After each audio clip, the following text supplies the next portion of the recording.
Episode 49, All the Everything podcast. I'm Billy. That's Tim. Tim, what is going on, my man? I'm so excited to be here today, and the fact that it's number 49 and we are so close to 50. You could literally Yeah. say the exact same thing in this moment. You're 49 and oh so close to 50. I see what you did there, Billy. Yep, Yes, you're because you right. turn 50 in just a couple of days, sir. Yes, I'm ready for it. Most people freak out at 50. I don't know. I mean, I'm excited because I had a bad 49 year. A bunch of stuff happened. I'm not Yes. going to go back. We've talked about it many times. But turning 50, I was like, I just need this to be a refresh, a new start, like taking on the new year. And on top of it, like, it's just better. I'm getting my health journeys back on track again, losing weight again, and things like that. But Yep. if you let your mind wander for a couple minutes, it can take you down a dark path because you're thinking, technically, I'm halfway through my life. If you live to 100, which probably if you not. live to 100. Yeah. But then when you think that even further, I'm not going to probably live to 100, so it's less than, So if you could let your mind go there for a couple seconds, it can kind of go down a dark place. You're like, oh, I'm on the back end here. Yeah. It's always so weird to go back and watch like old TV shows like The Golden Girls, and she's like, I'm 42 years old, and she was always so old watching it growing up. And I'm like, wait a second, I'm 42. You're a golden girl now. What? And just like people, like, of course, people looked a lot older in the 80s just because of the style and the hair. Same. Yeah, I agree with that. And so, that has a lot to do with it. But, oh, guys, yeah, I don't feel as old as I am. I mean, I feel it sometimes, like when I walk, but it just, I don't like feel like when I look in the mirror that I'm, I don't know. Yeah. Do y'all experience the same thing? Or you're like, no, I'm just old and busted. I'm trying to fight with everything I have. That's why I try to stay fit and exercise as much as possible to keep that mobility going. Yeah. Yeah. So yeah, I'm looking forward to it. Like, again, I don't think about my age that often. I don't feel like I'm 50. There's some days like where I sneeze and my back goes out. Right. Those are the days where I'm like, yeah, I'm pretty much 50. Yep. Other aspects of it, I still feel young at heart, and if I shaved my beard, I'd look like a little kid. So, anytime I start to feel real old, I almost have to shave my beard so I feel young again. Yeah. Goodness gracious. Yeah. So, anyhow, turning 50 coming up. Excited for it. Excited for episode 52. Not 52, 50 also. I don't even know what we're doing for episode 50 yet. It's gonna be something. We just don't know what it is yet. We expect good results, but we're not sure. Yeah. Ain't gonna be like last week where we scared the bejesus out of ourselves doing the scary stories from Appalachia. Jeez Louise, man. I dare you to listen to that right before bed. Oh, I dare you. Or when you're hiking in the woods. Go out at night in the woods. Just play that. Yeah. I dare y'all. I want to see y'all's viral videos of y'all outside in a wooded area just playing our podcast on your phone. Could be a trend, y'all. What you should do is go out to the dead silence of the woods, sit there for a few minutes, acclimate, and then play our theme song and see what happens. See who calls back or echoes or just pretend it's us. So watch out for those mimics. Okay. I'm not getting back to that creepy mindset again as last week. So what I was going to say is Billy and I, we talked after we got done recording. We were like really creeped out by these stories. Yeah. It was, yeah. Goosebumps. It was a goosebump episode, y'all. Nicely done, my friend. Goosebump episode. So this one is quite a different turn this episode. We're not going to talk about it yet, but I think you guys are going to have fun listening to it. I bet a lot of people can relate. So, Billy, what do you think, sir? Let's get into it. Well, there ain't nothing to it but to do it. Are you ready, my friend? You better believe it. Let's get into all the everything, y'all.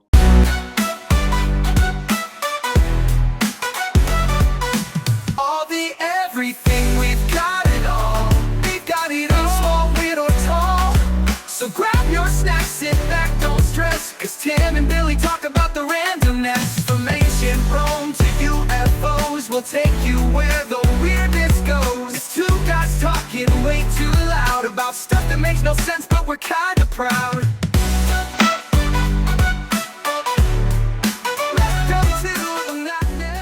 Well, welcome back to yet another amazing episode of All the Everything Podcast. As always, I'm your host, Tim Sawhook, and I'm joined by my man, the guy who you don't want to see in the woods alone, because if you whistle to him, he'll whistle back, but in a really creepy way.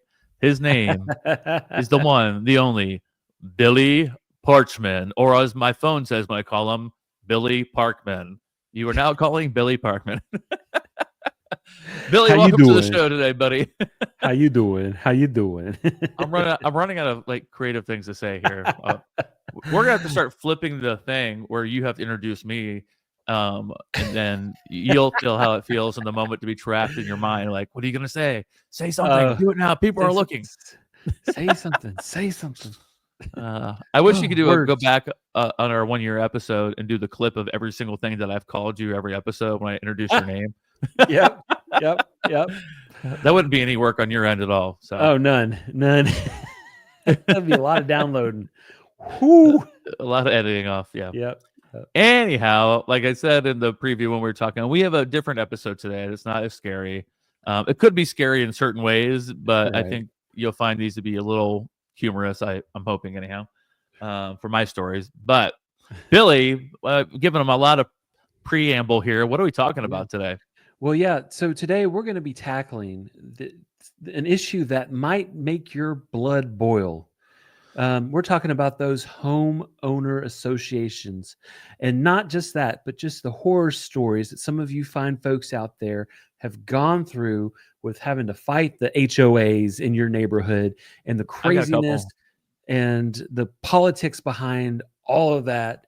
You know, there's a whole plethora of stories out there that just gets you shaking your head, and we just wanted to share just a few of those with you all today in what we're calling HOA horror stories. Dun, dun, dun. No, we didn't talk about that ahead of time. We just did it right in the moment. Now, do you live in a HOA? I do, and thankfully, mine is not hardcore. There's a couple of houses in the neighborhood that kind of struggle with some things, and so there's some kind of drama with them. But they're not going to go out there and measure my grass with and be like, "Oh, you're a 1/4 inch too thick." They're not out there. Now, the biggest thing that I had is anytime you change the front appearance of your house, like if we put up new shutters, or like I changed the landscape, like I changed the flower beds, I put in new plants. I'm supposed to put in writing with a diagram of what I plan on doing. I did that one time and I was like, this is so stupid, because if you came back and said, oh no, you can't put that plant there. If I want to put the plant there, I'm going to put the plant there. I don't think they would, but I never had that issue. They just made me draw it out, and I'm like, this is a waste of time. But I drew it out, and they're like, okay, yeah, that's fine. That's cool. Okay. Yeah. And so that's kind of like how our HOA is. I guess it's nice as a resource. I hate writing a check every year, but I guess it keeps all the common spaces nice and mowed and stuff like that. And they put out fresh flowers and stuff like that. I do go to the yearly HOA meetings. I've never gone. What are those like? Oh yeah. There could be some drama, just some interesting folks that live in your neighborhood. The biggest thing is nobody wants to be the president. The poor guy who's been our president has been president for 7 years. And so finally this last meeting, he's like, I'm done. I'm resigning. And then he kind of backtracks a little bit, but his wife was like, no, you're officially putting in your request. Like she's just like, no, nope, you're doing it. Done. But then nobody would step up, and she goes, I can't believe nobody would just volunteer to be HOA. So nobody, I don't know if we have a president. I think he's still acting as president because nobody actually, poor guy, he doesn't want to do that no more. And I don't blame him. There's no way. I don't want to be involved. I want as least amount of drama in my life, and I don't want any drama coming this way. And I'm not going to volunteer to be on a board that is potentially I'm having to deal with drama. And so that ain't for me. Sorry. Sorry. Nope. I'll write the check, but that's about as far as it goes. But do y'all live in an HOA? We do, and I've had a few run-ins with them before, and it was over completely ridiculous things they have done. I mean, they're always looking at your house. They're always checking the siding, make sure it's not moldy or mildewy or whatever. And so we've got a couple of those letters, like, because there's one part on one side of the house that doesn't get a lot of sun, so it will start to mildew a little quicker than the rest of the house. And it's always the guy. There's a guy in our neighborhood, and there's always that one guy. He constantly walks the neighborhood all the time. He's constantly reporting neighbors and stuff for ridiculous stuff. So he can see from his backyard, he can see that part of my house. Yeah. And he has reported that a couple of times. One time, as a matter of fact, because we had to clean it, and I had a power washer. I didn't hire anybody this time. And I power washed a middle finger and just left it there. So when he looked over, he would see that. I left that up for a day or two before I cleaned it all off. My wife with a power washer doing, like, when we were out there, I was doing the driveway. She's like, let me draw something real quick. I couldn't keep it out there very long. If you know, you know. Yeah, I know. Then we've had times before where we've got letters about having, I don't know what they called it, miscellaneous things laying in your yard that you shouldn't be. Someone went in our backyard. This is when our kids were little. They're constantly in and out, running around. And kids leave things in your yard. It just happens.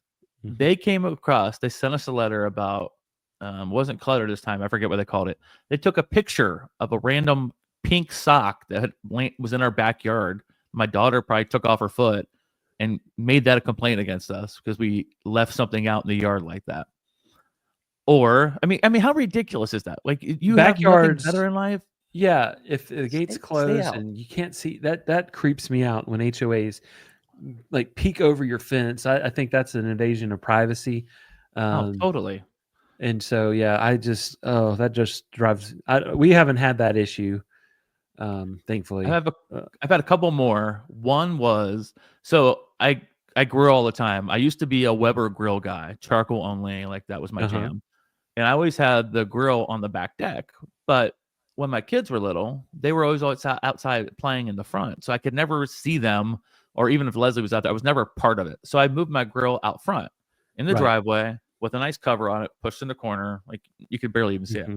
They sent me a letter saying that I had clutter in the front yard. One item, well kept, clean. So I called them back and I said, you sent me a letter that says clutter. I said, by definition in the dictionary, clutter is more than one item. This is just one thing. And they're like, oh yeah, you're right. Never mind. We'll dismiss the letter. It was just like, how do you make a grill clutter? I mean, unless it's dirty and it's crap everywhere. Maybe. Right. That, and our neighbors next door had a basketball hoop, and their hill next to our house kind of slanted down, and a basketball had rolled down the hill into our yard, and they called that clutter. So I called them. I was like, let's use something called context clues. The people next to us have a basketball hoop. We don't. And the ball was in our yard. Who could that belong to potentially? They didn't like come on, people. Tone. But like, come on, it's just stuff like that, little things like that happen over the year. Nothing crazy.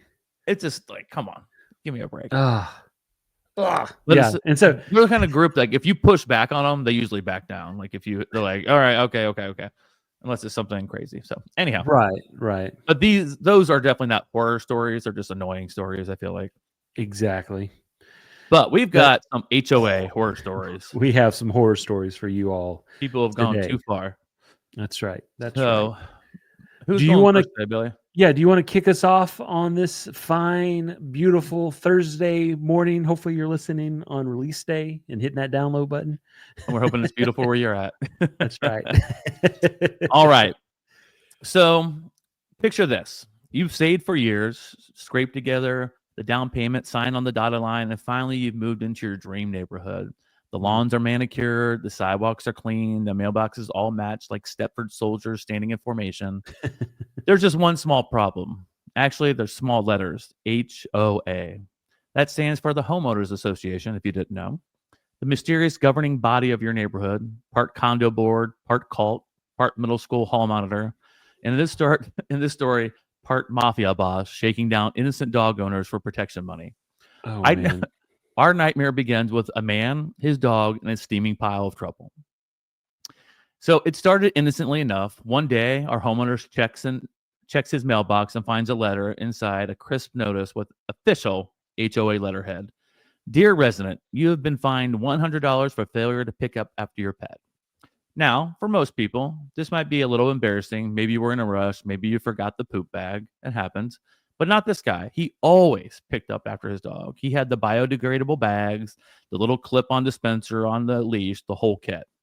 And here's the kicker. He even had video proof, security camera footage of him bending down with his bag in hand, scooping like a good citizen of suburbia. He's basically the Boy Scout of dog walkers. So naturally, he laughs it off. It's probably a clerical error, right? Surely, once he points out the mistake, it will be cleared up. Well, that was wrong. Though next week, another $100 fine. Week after that, another one. Pretty soon, his mailbox looks like a place of Amazon packages, more like the evidence locker in a petty crime drama. Each envelope contained the same ridiculous accusation. Failure to pick up after your dog, $100 due. Now, $100 is annoying once, twice infuriating, but the third and fourth time, it's less about the money and more about the principle. It's right. The HOA gaslighting him into thinking he's living in some kind of poop-covered wasteland. He starts imagining the HO board as sitting as a group of shady characters sitting around a table, stroking their cats like Dr. Evil, whispering, yeah, Mr. Bigglesworth. We'll get him. No one leaves dog poop on our watch. He'll pay one way or the other. Except, plot twist, he wasn't leaving dog poop. So our hero fights back. He sends timestamp photos, forwards the video clips, even highlights the exact moment where he's tying the bag shut like it's a Christmas present. But the HOA, they don't care. They keep sending fines like it's a subscription service, unpaid. At this point, the story takes a turn from mildly annoying to absolute horror. Because what do you do when logic fails? When reason falls on deaf ears? When bureaucracy decides you're guilty no matter what? Guess what? You escalate. And escalate he did. So one day, after yet another envelope in his mailbox, our homeowner snaps. The kind of snap you only see in movies where it's a mild-mannered office worker suddenly sends their typewriter out the window and starts a rebellion. So he grabs a box, he grabs some packing tape, and then he grabs a very special delivery from his dog. That's right. He mails the HOA a little box of poop. But he doesn't stop there. Oh, no. He includes printed copies of the timestamp photos. He staples them to staples them together like courtroom exhibits, each one labeled neatly, Exhibit A, Exhibit B, Exhibit C. And then, like the cherry on top of the words, Worst Sunday, he has a handwritten note. Since you're so obsessed with my dog's poop, here it is. Enjoy. Ladies and gentlemen, that's what we call poetic justice. That's now, right. You think that HOA would just explode with rage. You expect them to double the fines, send lawyers, call the cops, lodge an anti-poop task force. But here's the wild part. After that day, the fine stopped. Just poof, gone. No more letters, no more accusations. It's as if mailing the evidence, all in its smelly glory, finally short-circuited the system. It's like he played the ultimate Uno reverse card, except instead of a card, it was a box of poop. That's right. Goodness gracious. Could you imagine if he didn't have the videos and the timestamps, right? What is going on? I mean, come on, people. At that point, it's not like you're trying to enforce the law. You just want to be right. Yeah. You know, I think it's harassment is what it is. They're harassing this poor guy. Oh, and just, it's not even, golly, big old bullies. Big old bullies. You have to drop an elbow full of dog poop. Give them that poop and they'll back off finally. Do what you got to do. Golly, man. Yeah. Okay. Yeah. So, all right, Billy, what do you got for us, buddy? Yeah. So this story right here is actually the inspiration of this episode. Kind of when I suggested let's do some HOA horror stories. I was thinking about this particular story in the back of my mind. Oh, okay. So I'm ready for this. I was like, I got to find this one so I could share this. And so, after 15 years of hunting on the same forest land, I received a $3,750 fine from my HOA for safety violations, they called it. They had no right. It wasn't even their property. So I emptied my life savings and bought all 400 acres. And the look of their faces when I closed their precious hiking trails, well, precious. So here's the story. The certified letter sat unopened on my kitchen counter for 2 days. I knew it was another fine from the snooty Pine Meadows Homeowners Association. It was the fourth one this year. But when I finally tore it open, the number made me choke on my morning coffee. $3,750. Violation of community safety regulations. Discharge of firearms near a designated recreation areas. I slammed my fist on the counter so hard that my mug jumped. This was outrageous.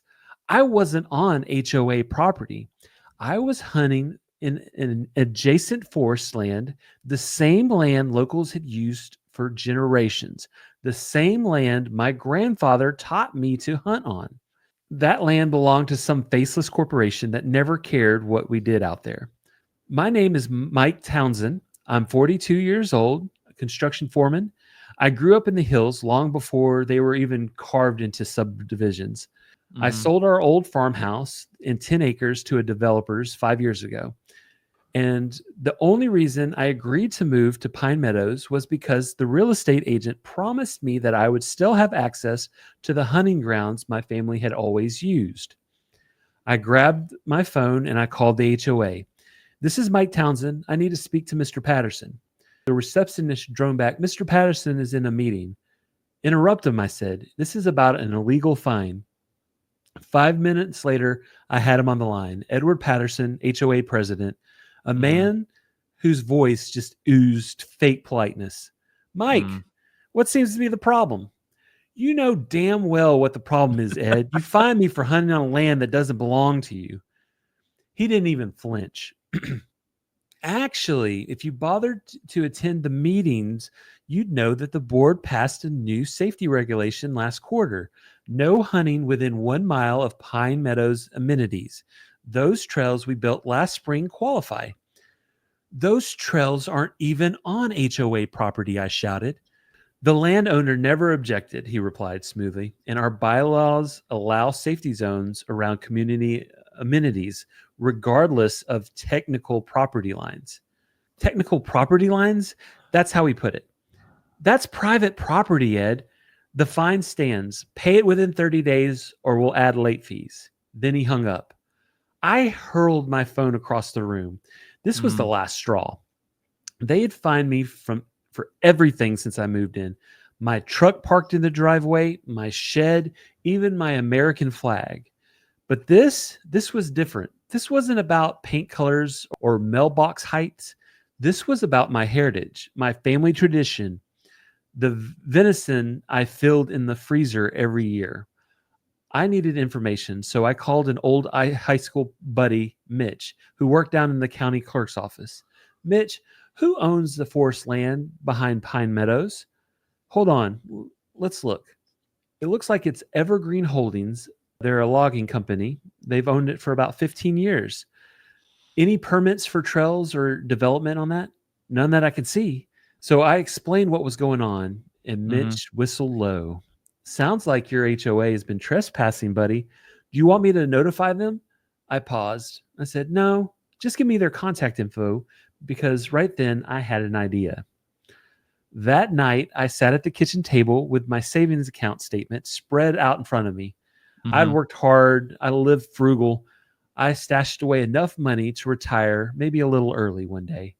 But early retirement didn't matter anymore. This mattered. So the next morning, I called Westlake Investments. I bounced around department to department and finally reached Marcus Wilson, Director of Real Estate. Mr. Townsend, he said, why are you interested in the 400 acres of undeveloped forest? Personal reasons, I told him, but I'm prepared to make a cash offer. He hesitated. It's not listed, but Westlake has always been open to profitable divestments. What figure are you thinking? So I named a number that made my stomach twist, nearly all my savings.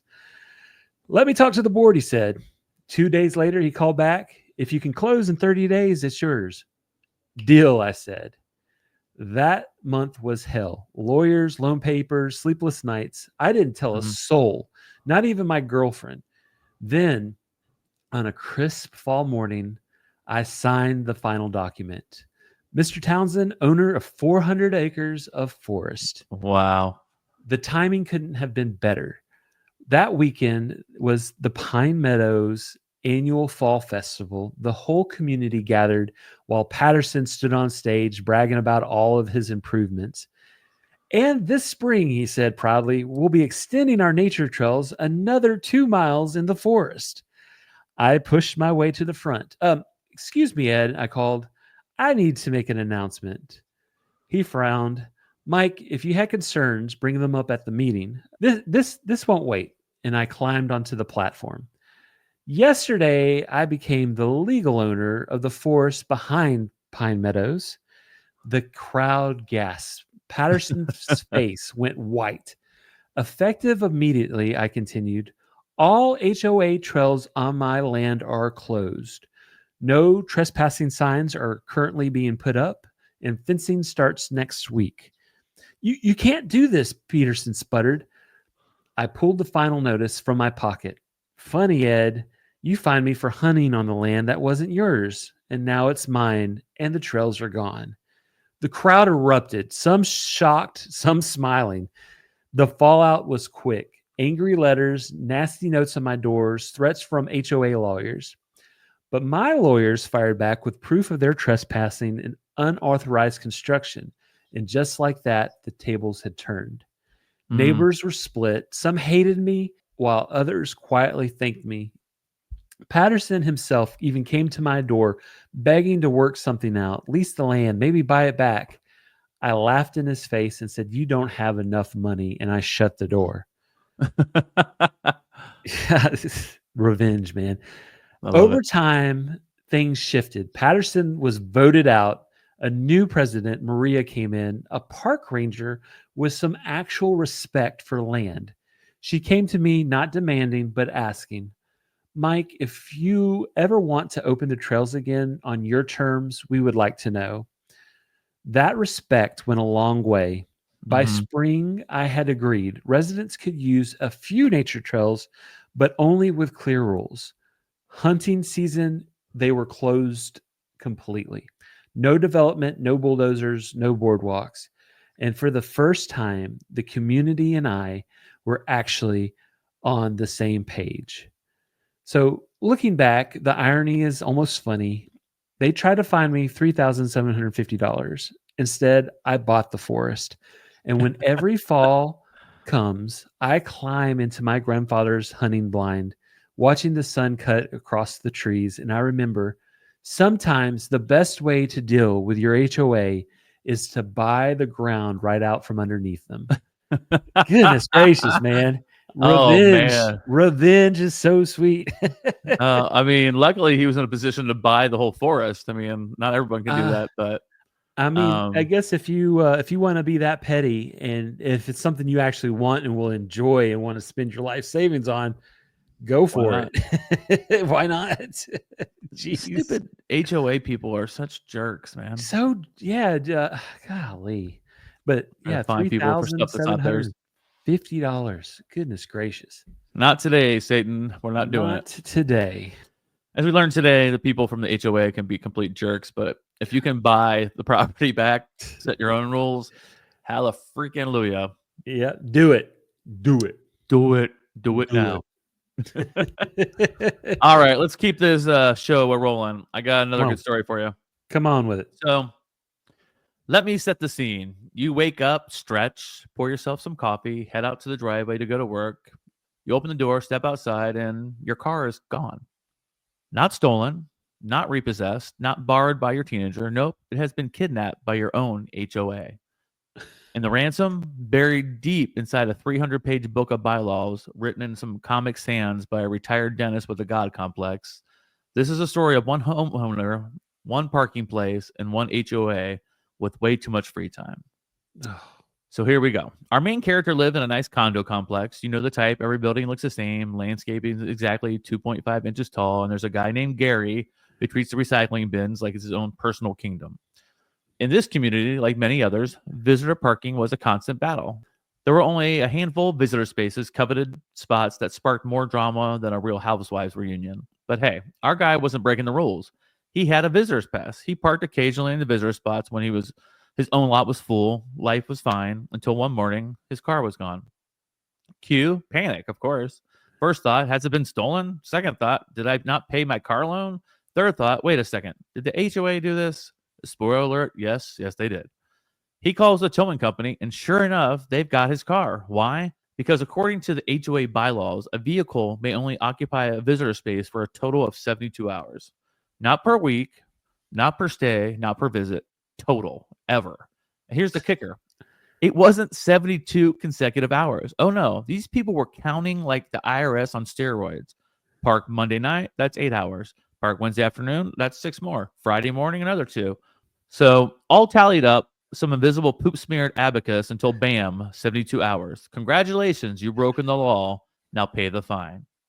Imagine the HOA meeting where they invented this rule. A group of middle-aged power junkies sitting around a folding table whispering, we need a way to get rid of the freeloaders. What if we track them like forever? So this isn't neighborhood management. This is Saul part 7, the parking puzzle. Now, our poor condo owner had no idea this rule even existed. The bylaws were buried in some binder thicker than a Tolstoy novel, handed out at a move-in with all the ceremony of someone tossing you a phone book. And here's the horrifying part. He realized the HOA wasn't just watching. They were counting. Someone, somewhere, had a little log of exactly when his car was in that visitor spot.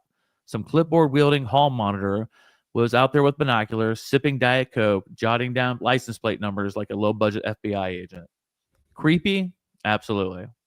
But our hero didn't take this lying down. He refused to roll over and pay the towing fee, which, by the way, was probably more than his rent in college. He disputed it. He wrote letters, he argued, and of course, the HOA did what all HOAs do best, shrugged and said, too bad, rules are rules. So he did the unthinkable. He pooped on their lawn. No, I'm just kidding. So he...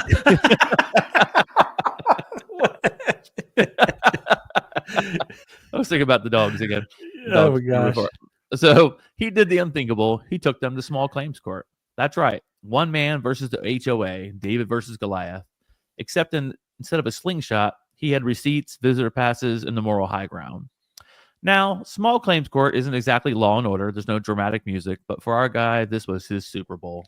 The HOA tried to argue their precious bylaw. They pointed to the 72-hour clause like it was the 10 Commandments. Thou shalt not exceed 3 days of visitor parking. But the judge completely saw through it. Because here's the thing. When you explain out loud that you're tracking non-consecutive hours of visitor parking like some deranged time wizard, it sounds completely unreasonable. It actually sounds insane. Mm-hmm. So the judge ruled in his favor. He got his towing fee back. He got his court costs back. And best of all, he got to watch the HOA squirm. Victory never tasted so sweet. He walked out of that courtroom like Rocky climbing the steps in Philly, a true American hero. But here's the chilling part. Even though he won, the rule still exists. That cursed 72-hour ticking clock still lurks in the shadows, waiting for the next victim. Somewhere in that neighborhood, another poor soul is parking their car, blissfully unaware that a stopwatch has already started. Tick, tick, tick. Good God almighty. People. They pulled the old Target on them. You know, Target won't, if you try to steal something like small, they won't go after you. But they have ways of tracking it when you walk out. And so they wait, if you do it again, until you get over the legal amount that is punishable by law, where they can press charges. And so they just sit there and kind of wait. And then biding their time. I see. Biding their time. Yeah. They pulled the Target on them where they just counted up the hours. But see, here, this would be my argument as a lawyer or on the debate team or whatever. In that little bylaw, does it just say for 72 hours or does it say actually consecutive for a lifetime on there? What is the wording on the actual bylaw? Yeah, because that's a good question. Most people, the general understanding of 72 hours is you can't park there for 3 days, solid, like in a row. That's how I would read it.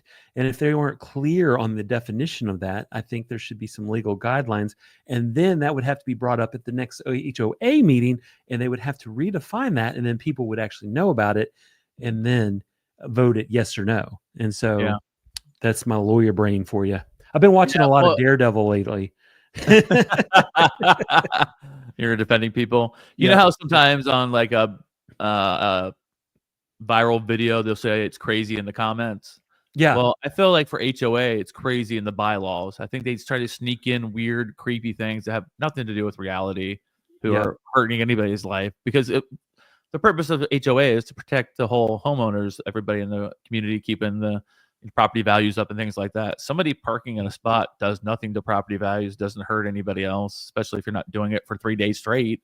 That's just ridiculous. So again, the fact that they have somebody out there counting it, like who is doing that? Dude, get a light. Who has that much time? Golly. Gosh, dude, if you have that much time, come help me out with some chores around my house. Yeah, do something better. More constructive. Do better out there. Do better. Do now, better. We're not saying all HOAs are evil people or bad people, so don't take it that way. But in these stories, in our scenarios, they are. So we're not anti HOA. There's some good out there. They do. They can increase property value, and they can do this and that, and they can protect some. But yeah, these are the horror stories, and there's a lot of abuse out there too. So oh my gosh, there's so many. Goodness gracious. And this one here, this next story, I'm telling you,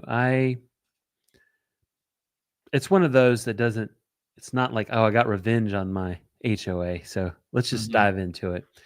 My name is Karen Myers. I'm 36 years old, and 3 years ago, my husband and I bought what I thought was our dream home.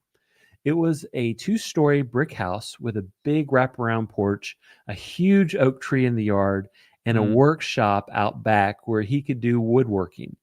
We poured our savings into it, and we thought this place is where we'd like to raise our kids. We'd like to grow old together. The only catch, the neighborhood had an HOA. But at the time, we thought, how bad could it be? They sold it to us as that they were a group that just made sure that the lawns were mowed and that people didn't let their roofs rot. So no big deal. Boy, were we wrong. The first fine came 2 weeks after moving in. Violation, trash cans visible from street. Here's the thing. We hadn't even unpacked yet. The garbage company hadn't even dropped off the rolling bins that we had ordered. We had left our bags at the curb like the previous owner told us. Boom, $50 fine. Annoying, but we paid it and moved on. Then it was the flower boxes. My husband built these gorgeous cedar flower boxes for the front porch. He stained them to match the shutters. They looked beautiful. Then the HOA fined us again, $200, because the boxes weren't on the approved color palette. Oh my gosh. Then I started to get mad. But the final straw came the following spring. We had saved up over winter and built a backyard playset for our kids. Not just a little slide. We're talking about a wooden forest with swings, monkey bars, little climbing wall. My husband spent weeks designing it, and when it was done, it looked like something out of a catalog. My kids loved it. They were outside every day. For the first time since we had moved, it felt like a house that was more like a home. Until I got a letter from the HOA. Unapproved structure, play equipment not authorized, must be removed within 14 days. Failure to comply with will result in a $100 fine per day. Oh my gosh. I thought they had made a mistake. So I went to the HOA meeting with pictures, with receipts, and I was ready to explain. I had told them this was for my children in our fenced backyard where nobody else could see it unless they were snooping. The president, a guy named Harold, with a smug little smirk, said, "The bylaws don't allow freestanding play equipment taller than 6 feet. Your structure is 9. Rules are rules." I begged. I offered to lower the roof, to paint it whatever color they wanted. He just sat back and said, "Remove it or face the fines." Jeez. I couldn't believe it. We had spent thousands of dollars, not to mention my husband's sweat and weekends, building something for our kids. But the fines started to roll in, $100 a day. After 2 weeks, I owed $1,400. After a month, $3,000. We tried to fight it legally, but the HOA lawyers were ruthless.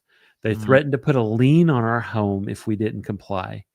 So one Saturday morning, with my kids crying on the porch, we tore down the playset piece by piece. I'll never forget the look on my daughter's face when the swings came down. She said, "But Mommy, what did we do wrong?" I had no answer. And then the kicker comes. 3 months later, old Harold, the HOA president, installed a nearly identical playset in his own backyard. Except No. his he got special approval for from the HOA board because he approved it. That was the moment when I realized it wasn't about the rules. It was about control. It was about power. It was about people like Harold who get off telling people how to live their lives. We're still in the house, but the dream is gone. The oak tree's still there. The porch is still beautiful. But every time I check the mailbox, I half expect another letter telling me I've broken some rule that I didn't even know existed. So yeah, when people ask me what I think about an HOA, I tell them this story. Because nothing will make you hate them faster than watching your children's happiness get ripped out of the ground because a smug little board member decided that rules didn't apply equally to everyone. I just want to go choke that guy. Just want to just punch him right in the nose. Just like, ha-pow. Yeah. Ha-pow. Right in the face. You like that? Right in the face. Elbows. Punches. Here's 100. Here's 100. Boom. Here's another 100. Boom. Boom. Uppercut. Hook. Kick to the crotch. Right there. Ready to fight. Let's fight for it. Yeah. Good job. How does that playset hurt anybody? How does it affect home values? Sounds like it was beautifully crafted and nicely taken care of. Yep. I mean, come on. And then the guy does the same exact thing. Exact same thing. Oh my gosh. Yep. Maybe you can't fight the HOA with the lawyers and stuff, but you can fight the person who's in the HOA. You want some of this? Yeah, like I said earlier, I've been watching Daredevil. God. I've been watching Daredevil. I'm ready to punch some folks, get some vigilante-ness going on. Hey, I've always thought about being a vigilante, but and taking care of like righting the wrongs of people, not just beating people up just for the sake of it. People who deserve it. God, this is kind of very violent. Listen, we're not violent people, all right, guys. We're just kind of joking around. The only problem is you're not a billionaire or get some kind of crazy acid splashed on your face as a child and became a superhero because of that. Yeah. So I'm sorry, Tim. Leslie reminds me of that every day. Tim, you're not a billionaire. You've never had acid splashed on your face. Stay in your lane. Stay in your lane. Ain't no superhero. All right. So, sir, do you have one more for us? I do. All right, let's get into it here. So, some people join HOAs because they think it'll protect their neighborhood, keep the lawns trimmed, the houses painted, the fences matching, a little order and chaos of suburbia. But sometimes HOAs don't stop at fences and paint colors. Sometimes they come for your pets. And in this story, they came for a man's cats. The only problem, he didn't have any cats. So, what? I know. So it all started with a letter, as they all do. A homeowner checks their mailbox, finds an official-looking notice stamped with the logo of his HOA. Dear resident, has come to our attention that you are harboring an excessive number of cats. This is a violation. Not just one, an excessive number of cats. This is violation of Section 14, subsection B of the bylaws. Please remedy this immediately. Pause. Let's just digest this one more time. The man had 0 cats, none, zilch. The feline population in his home was exactly equal to the number of Bigfoot sightings in his backyard, 0. And yet, the HOA claimed he had too many. How many is too many, you ask? 3, 5, 42? No one knows. It was never specified. Which means, in the eyes of the HOA, even one invisible cat was too many.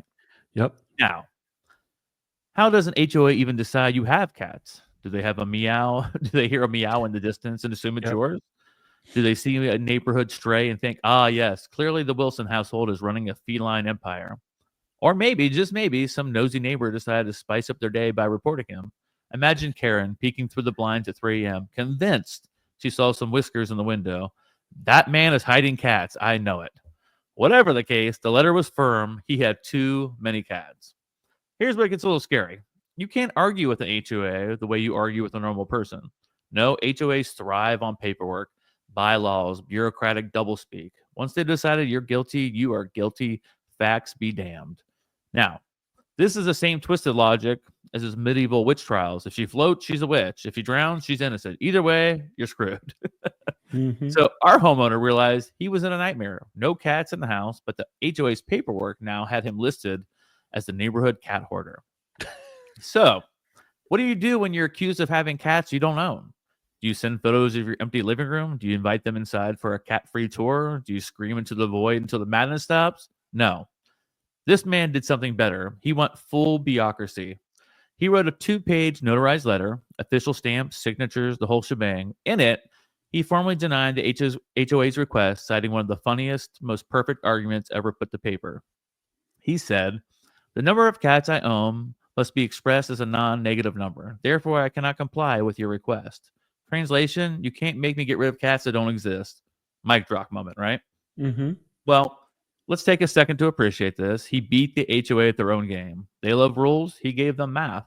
They love paperwork. He gave them notarized paperwork. They love acting like lawyers. He went full lawyer mode with language so airtight, so absurd, they couldn't even touch him. Somehow, somewhere in the HOA office, a board member read the letter, adjusted their bifocals, and said, well, he's technically correct. And in HOA land, being technically correct is the only way to win. But let's not pretend this is over, because here's the horrifying truth. The HOA never apologized. They never said, oops, our bad. No, they just stopped bothering him, which means on paper, somewhere in their records, he might still be listed as the crazy cat guy. So imagine trying to sell your house and a potential buyer reads the HOA file on you. Oh, yes, lovely home. But you should know, previous owner once had undisclosed number of cats. The ghost of the phantom cats will haunt him forever. Give me a break. Yeah. I mean, give me a break. He didn't even own one cat. And he's being called out to be having an excessive amount of cats in his house. Taylor Swift over here. Yeah, exactly. She loves cats. Congratulations to her, by the way, for getting engaged. Her and Travis Kelce, man. Yeah, her and T Swifty.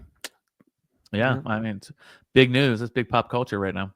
Yeah, it is. Yeah, it is. Hopefully, no one bugs them about their HOA and their mansions. I don't think anybody's going to say anything to her about her cats. Because if they do, she'll write a song about it. And also, if they're crazy little, what are the Swifties with the Swifties here? Oh, they don't play. HOA. Yeah, they will.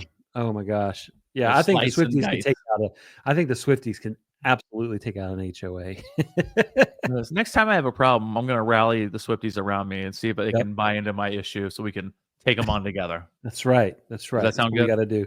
Call so all my Swifties out there, I would need your help. Just be on call in case I need something from you, or if you need something from me. It's just one of me opposed to thousands of you, but I'll do my best to help. Yeah. So that was my story about the cats that did not exist. Very nice, sir. Very nice. Man, well, I'm gonna bring it on home with our final story of the day. Do it, man. Do it. Oh, all right. So my name is Sarah Miller. Not me, but this is her telling her story. Yeah. My name is Sarah Miller. I'm 39 years old. 3 summers ago, I made the mistake of moving into a neighborhood with an HOA. At first, it seemed fine. Nice houses, friendly neighbors, clean streets. I thought, okay, maybe this HOA thing won't be so bad. Oh boy, was I wrong. It all started with my garden. You see, I have a green thumb. I always have. My mom taught me how to grow tomatoes, peppers, and squash when I was a kid, and it just stuck. When I moved into my new house, I was so excited to finally have a backyard where I could build the garden I had always dreamed of. Raised beds, cucumbers, a couple of apple trees, even some sunflowers for color. By the time spring came around, it looked beautiful. My neighbors even told me how much they loved it. And one older couple said that it reminded them of their own family farm. But the HOA, they didn't see it that way. One morning, I found a letter taped to my door. Violation. Non-compliant landscaping, vegetable gardens are prohibited in visible areas. They fined me $500. I thought it was a joke. My garden was in my backyard behind my fence. You couldn't see it from the street unless you were snooping. I went to the HOA meeting to fight it. I explained that my garden was invisible. The president, a smug man named Richard, leaned back in his chair and smirked. The bylaws say only grass and decorative plants are allowed. Vegetables do not qualify. Rules are rules. We've heard that quite a bit from HOAs today. Rules are rules. Sounds like Richard. We should call him Dick. I think that might be appropriate. So when I protest, he cut me off again. If you don't like it, you can move. That's when the war began. The fines started piling in. $100 for overgrown grass when I let the lawn grow just a little before mowing. $75 for leaving the hose uncoiled on the side of the house. $200 for unsightly compost bins. Every week it was something new. But here's the thing. I'm stubborn and I don't like bullies. So when they were busy slapping me with fines, I was busy reading, researching, digging through every page of HOA bylaws. That's when I found it, a loophole. Buried in Article 7, Section C, was a line that said, any property feature deemed to be of environmental benefit is exempt from aesthetic regulations if approved as a conservation project. They had written it in years ago to let one guy keep his rain barrels. Nobody ever noticed it again until me. I filed a request with the HOA to designate that my entire backyard garden as a conservation project, complete with composting, pollinator-friendly plants, and rainwater collection. They laughed at when they saw it. Dick even said, "This isn't a farm, Sarah." Denied. But what he didn't realize is that our beautiful state had passed a right to garden law just the year before. And that law backed up my request. And so I hired a lawyer, a really good one, and I appealed. 2 months later, the HOA was forced not only to approve my garden, but to rescind every single fine that they had ever issued me. Oh, wow. Better yet, they recognized it as a model project for the entire neighborhood, which meant that they couldn't stop anyone else from starting their own gardens. Within a year, 5 more families had vegetable patches, a couple planted fruit trees. Someone even put in a greenhouse. The HOA tried to crush me. Instead, I started a movement. Old Richard was furious. He tried to argue at meetings. He tried to spin it as me taking advantage of technicalities. But the law was clear, and the rest of the neighborhood loved the fresh produce and flowers popping up everywhere. And at election time, Richard was voted out. And guess who ran for his seat? Me. And I won. Now, instead of handing out fines, I hand out seedlings. Instead of arguing with aesthetics, we talk about sustainability. We turn a petty rule into a community garden initiative. And every time I bite into one of those beautiful homegrown tomatoes, I think about the day Dick told me, if you don't like it, you can move. Well, I didn't move. I planted my roots deeper, y'all. Get that. What? Mic drop. Boom. She should have told him when he said you're getting by a technicality. She said, well, the laws are the laws. Laws are the laws. If you don't like it, sir, you can move. Oh, I love that story. I love how she found the technicalities and was able to fight back. Yeah. Amazing. Taking down the man. Taking it down. Depending on who it is. Oh, that was good. This was a good episode. This is fun. Some of these crazy stories, man. And these are real stories, by the way, too. They are. So you guys know. That's even the scarier part, really. Real. Oh, my God. Oh, man. Again, we like to hear from you guys. We want to hear about your HOA horror stories. You can do that by leaving a written review and a 5-star rating on Apple Podcasts, right, Billy? Ooh, yes. And you know what? You might even win a $25 Amazon gift card if you do so. But if you also want to share those beautiful stories, come on over to Facebook, in the Meadowland, and go to All the Everything Podcast and just leave that there. Leave us a comment, a follow, all the things. You can go see these beautiful faces on YouTube every week and watch our episode and see our expressions.